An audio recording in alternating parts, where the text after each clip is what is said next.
Hey Ken, this is Ryan with TrendLizard.com. I got your second email. We took a look at Discovery for You, Disc A, last week, I believe, and today I am going to take a look at another one for you as requested, Nexstar Media Group, NXST. So we will start from the beginning here. It was incepted back in late 2003, gave us an ABC pullback, at least what we can see, and then from there, being about 50 cents or wherever it was down at this low, embarked on a very large move. It is now trading at 175, so obviously it's had a good run.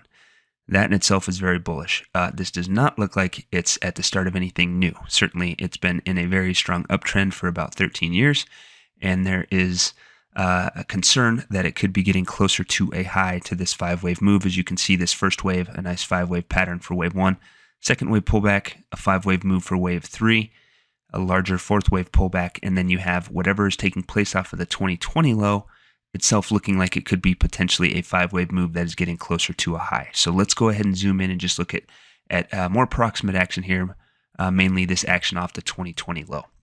So when we take a look at that move here, kind of confirms what we're thinking here. Leading diagonal wave 1, nice ABC pullback for wave 2. A little bit of funkiness here, looks like a truncated fifth wave, but it looks like a third wave up. Obviously, this looks like fourth wave action here, this choppy counter trend price movement. And then just recently, we've had a breakout to new highs. So if you look at this in total, you can see that general five-wave form again. If we take a step backward, again, we're seeing a pretty general five-wave form.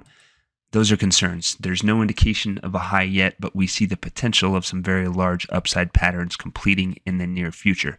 Now, I think you would need some pretty clear proof that a major high is in before getting too crazy with it. And again, you need to be bullish now, but I think as you can see on larger time frames, we certainly see the potential of completing five-wave moves. That has to be taken into account as you move forward, and if we do start to see any type of notable weakness on this guy. So let's go ahead and zoom in on this price action here. This takes a look at the advance off of December's low, and it looks like a trendy five-wave move that is not yet complete. That is my best guess. This price action is a little bit funky, especially this pullback in late January. But the best I can tell, looks like maybe a second set of the wave 2 there, and then you have wave 3, 4, all within a larger third wave advance.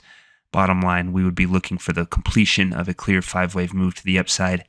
The thing that could throw a wrench into that is if it were to continue lower here and move below 164.